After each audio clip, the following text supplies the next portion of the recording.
So today I'm going to be doing my February mid-month wrap-up. I decided to go ahead and try mid-month wrap-ups this month. And in the next few months, I'll probably do mid-month wrap-ups as well, just to kind of see how I like them, because so far in February, the first 2 weeks of February, I've read 9 books. And last month I did all of the books in one wrap-up, and it was really long, and I just felt like I couldn't say everything that I really wanted to say about them because I was trying to make it shorter. So I'm gonna try mid-month wrap-ups for a few months and see how you guys like them. So this month, like I said, 9 books so far in the first couple weeks. So I'll just go ahead and get into talking about them. So the first book that I read was Queenie. I gave this one 4 stars. I did really enjoy this book. It wasn't perfect, but it was a really good book. It was about this girl who had a pretty tumultuous relationship with her boyfriend, and they break up, and it's kind of a story of how she is finding comfort in the wrong men. She's doing all the wrong things. She's pretty much just falling apart, and you watch her fall apart, pick herself back up, put herself back together, and get back on the right track. And it really is a beautiful story. I really enjoyed it. I really liked her friendship with 2 of her friends, Cheska and Darcy. There's another friend that she has named Cassandra that I hated from the beginning, and you find out later in the story that there's reason to hate her. But I really liked Darcy and Cheska. I really liked her granddad. Her grandmother irked my nerves a little bit, but I really liked her granddad. Her granddad really supported her wanting to go to therapy. Her grandmother and the rest of her family, besides her granddad and her mother, don't support her going to therapy. They think it makes them weak. They don't believe in it, even though it's something that's necessary, especially for Queenie, it was necessary. But her granddad did support her in that, so I really liked that about him. And as the story progresses, she obviously does go to therapy, things like that, and her family does sort of come around to support her in her decisions. So I liked that growth in the characters and the relationships that she had. So I did really enjoy this book. I would recommend it. So the next book that I read is Stay With Me. This one I gave 3 stars. So this, in the synopsis, is said to be a book about this husband and wife, this Nigerian husband and wife, who are having trouble getting pregnant. And so his family shows up with his second wife to hopefully have a child with. And it's said in the synopsis that the original wife, Ejide, does get pregnant, and you kind of wonder what the sacrifices are. It's kind of how it's portrayed in the synopsis. And yes, those things do happen in the book. Yes, they are important factors in the book, but it's so much more than that. This is a story of grief, despair, love, lies, so many secrets, so many lies. And it's so much deeper than what you think it's gonna be. And the way it's projected is still something that you think is gonna be a deep story about infertility and the struggles of that. But it's so much more than that. I struggled a little bit with the relationship between Ejide and Akin's mother, which would be her mother-in-law, because before Ejide was able to get pregnant, her mother-in-law thought she was completely worthless. Akin's family and friends were asking him, like, why just get rid of her? Why are you still worried about her? Why are you still, like, find another wife? You need to have a child. But as soon as she gets pregnant, now all of a sudden, she's so important, and they all love her, and she's a huge part of the family, and they want her to be happy. And it just made me feel like sick, gross. I hated it, especially because I myself am someone who struggles with infertility, and I have for years. And to be portrayed that way as worthless just because your body won't allow you to have a child no matter how hard you try is gross, and it's frustrating. And I understand that that's how some people see women, like that, and especially that culture. I totally understand in Nigeria and that specific culture that's portrayed in the book thinks that way. I just didn't like it. I don't agree with it, obviously, and I found it gross. Now, on the same token, I did enjoy reading about the differences in the Nigerian culture, especially the different names that they call people and things like that. I found it really interesting. Overall, I did like the book. I did enjoy it, but it wasn't as hard-hitting as I thought it was gonna be because there were so many twists and turns. Yejide makes so many wrong decisions and Akin tells so many lies. It's really hard to not kind of get this like whiplash type feeling with the different emotions. So it wasn't perfect by any means. I listened to the audiobook and the accents for some of the characters were too heavy, in my opinion. I know they wanted it to come off as authentic, but it was hard to understand them sometimes because the accents were so heavy. And especially when they're saying words like from their culture and stuff, their language, that you don't understand already, and then to have that mixed in with a really heavy accent, sometimes it was hard for me to understand, is that English, is that not English? It was difficult sometimes. Now, obviously the longer I listened to it, the more the audiobook went on, I did start to kind of get the swing of things and found it a little bit easier towards the end of the novel, but I still, in the very beginning, it was pretty difficult for me to understand kind of what was going on. The next book I read was The Beautiful. I gave this one 3 stars as well. This one I found just really underwhelming. I had a way higher hopes for what I was gonna get than what I ended up getting. It's kind of portrayed wrong on BookTube especially. It's not, in my opinion, as someone who's a heavy romance reader, I read a lot of romance, it's not a romance, in my opinion. There's very minimal romantic elements to it. It's more of like a gothic murder mystery with some supernatural aspects towards the end of the book. They're not even that heavily dispersed throughout most of the novel. It's just towards the end. So for it to be like this vampire romance murder mystery book, as it's been portrayed on BookTube, that's not really what it was, so I was disappointed. I also did not really find the romance to be believable. I had a hard time wanting Celine and Sebastian to be together because there was nothing there for me. There was no chemistry, there was no commonality. They didn't, I just had a hard time with that romance. There was also a lot happening in the book, but I was still bored throughout a lot of it. I'm not sure why. I think it might have just been the writing style. I wasn't really super jazzed about, and I was a little bit bored even though there was a lot going on. Now, I was shocked at who ended up being the murderer. I was shocked by that, so I will give them that.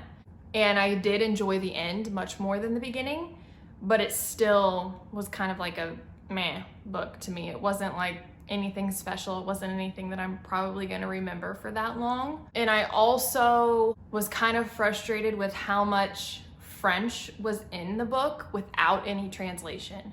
So there's a lot of times in novels that they have things in different languages and then they will translate it in a way that just kind of fits in naturally with the story. That way you don't really realize you're reading the translation, so to speak, but you still get it. So you know what they're saying, and there wasn't enough of that for the amount of French that was in this book. So that I really didn't like. I can see the potential for Good Found Family with Sebastian's kind of crew, but I didn't know where that was gonna go. I did read the next book in the series, The Damned. I did like that book better than The Beautiful. I gave it 3.5 stars. And even though I liked it better than The Beautiful, I felt that the books were very disconnected they almost seemed like they could be from two different series. Now, The Damned is much more about Sebastian and his found family, as I called them, the Court of the Lions. So it feels much darker, it feels much more negative. And so the tone just felt different to me. There was a lot more supernatural aspects in The Damned, and I liked that. I did enjoy where it was going, but there was so much supernatural in The Damned, and there wasn't hardly any in The Beautiful. It just felt like they weren't connected. They were just two totally different stories. And I mean, obviously they're not. Obviously you see the connections, you see how it went from The Beautiful to The Damned, but it just was like a 180. And I know that the next book is more about Pippa and Arjun, which is, Pippa is Celine's best friend, Arjun is like Sebastian's best friend kind of, and it's more about them, and I'm just not interested in them. So I will not be continuing on with the series when the next book comes out, because both of these were just kind of middle of the road for me. The next book that I read was Lover Unleashed. I gave this one 5 stars, which I was really excited about. And this is a novel in the Black Dagger Brotherhood. It's the 9th book in the Black Dagger Brotherhood series. And so it's kind of hard for me to tell you really what this specific book is about because, you know, spoilers. But this is supposed to be a romance between Manny and Payne. And really only about 50% of this book was actually about the two of them. And I kind of am not upset about that because I like that Manny and Payne ended up together. However, reading about them was not something I was really excited about. And so to have the other 50% of this book about other characters that I was really excited to read about kind of made up for it. So in a previous book, you have a relationship that starts between Vicious and Jane, and you get Vicious and Jane again a lot in this book. Probably about 30% of the book is Vicious and Jane, and then the rest is kind of other characters. And I really, really love the friendship between Butch and Vicious, and there was a lot of that in this as well. Again, just like in every single book, there's really, really good found family aspects. I love the found family aspects in these books. I think they're great. I think they're fantastic. There was parts in this book that felt a little convenient. Some of the plot points felt pretty convenient, but it didn't take away from my enjoyment. And something that I've found with these books, almost every single one of the books that I give 5 stars does not have any point of views from the lessers, which are the other creatures that the vampires in the story are having this ongoing war with. That kind of is a plot line that goes through all the books. These aren't books that you can just pick one up and read the romance and know what's going on. It's not, these you do need to read in order. And there's usually point of views, there's chapters written from the lesser point of view, and they didn't have that in this one, and most of the books that I give 5 stars don't have that. And so I'm kind of finding with myself that I don't like them. Now in the last book, in the 8th one, Lover Mine, I understand that it was very important to have those lesser point of views, but this one didn't need them, and I found that I liked it a lot more. So really excited to continue on with this series. I will read the next one in March. The next book I read was You Must Not Miss. I gave this one 2.5 stars. I really was not impressed with this book at all. It was very strange. It was like nothing I've read before. However, I still found it very predictable. There was nothing really shocking that happened. The magical realism aspects of it were cool. I did like them, but there was 0 character growth with any of the characters, and they all sucked. There was only one character that I actually liked, and that was Ben. And the rest of them just sucked. I did not like them. Like I said, it was very predictable. You knew where it was going. You knew what they were gonna do. You knew what Magpie was gonna do. You just knew. And the thing that kept me reading was that I knew it was supposed to be this horror thriller type book. So I was waiting for the thriller aspects to come into play, because the first 75% of the book is magical realism. It's just her building this world. And that's fine, but I didn't like the book. So the only reason I was reading it was to find out, where is this gonna go? How is this gonna turn into a thriller? Even though I kind of had an idea. And then to have the thriller aspects not come in until the last 25%. It's a short book, so I had less than 100 pages left to read, so I just went ahead and finished it. But that's the only reason I didn't DNF it, was because I was waiting for that thriller part to actually come into play. So this is not a book that I would recommend to anyone, probably, because it just fell flat for me. The next book I read was Seventh Grave and No Body. This one I gave 3.5 stars. This is the 7th book in the Charlie Davidson series. So this is a series that I read a few years ago, and I stopped reading it because I was reading it through the library through ebooks, and they didn't have the rest of them. And so I stopped reading it, but I just realized that they had them on audio, so I started listening to them again on audio. And this is just a fun, easy read. It's fast-paced. It's about this girl who's the Grim Reaper, who ends up falling in love with the son of Satan, pretty much, and their story. But because she's the Grim Reaper, she can see dead people, and so she helps solve crimes with her uncle, who's a police officer. So it's kind of reminiscent of the Stephanie Plum series by Janet Ivanovich, but I like it so much more. It's funny, it's fun, it's, like I said, it's easy to read. There's nothing earth-shattering about them, but in every single novel you do have like new revelations, new things happen. It's not just kind of new murder mysteries that they're trying to solve. There's other supernatural aspects that are happening in the stories, and I just really, really like them. They're nothing that, like, you know, I'm gonna rave about or throw a party about, but I do like them enough to continue with them. The next book I read was Grown. I gave this one 3 stars. I have very mixed feelings about this book. There's a lot that I wish I could say, but it would be all spoilers. This book is definitely very triggering, can be very triggering for anybody who has experienced an abusive relationship, abuse probably of any kind. So be wary of that. But I hated the ending of this book. The ending is where it really lost me, because there were plot lines that I thought were unnecessary that just added confusion. And the way it ended was confusing. The last few pages made you question everything, made you question the reliability of Enchanted, the main character. What, can you trust what she has said this whole time?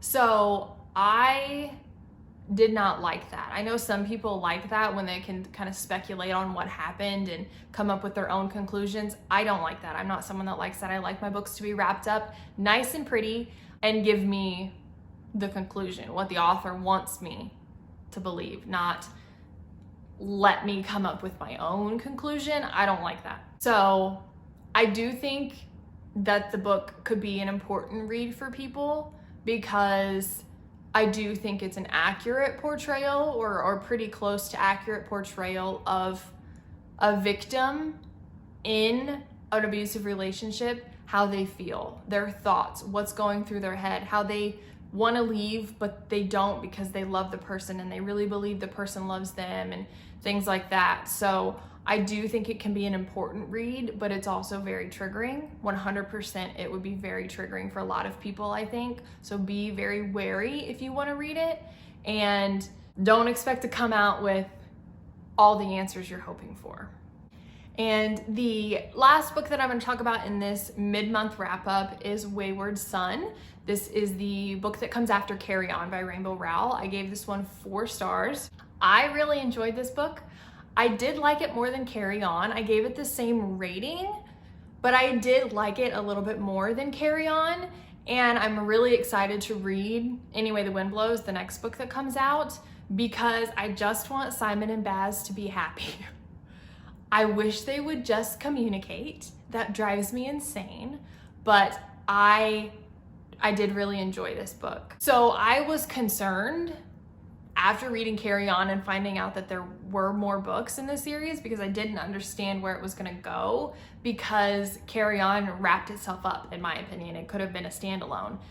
And I was pleasantly surprised to find out what she did with Wayward Sun.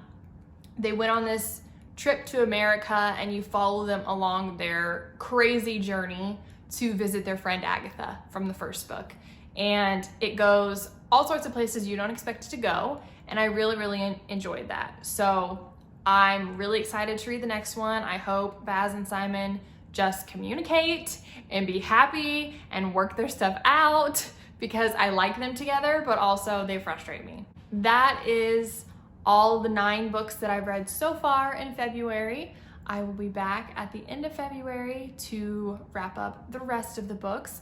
Let me know if you have any ideas for any other videos you would like to see from me, and also let me know if you've read any of these books and how you feel about them. So that is all for me today. I will see you next time.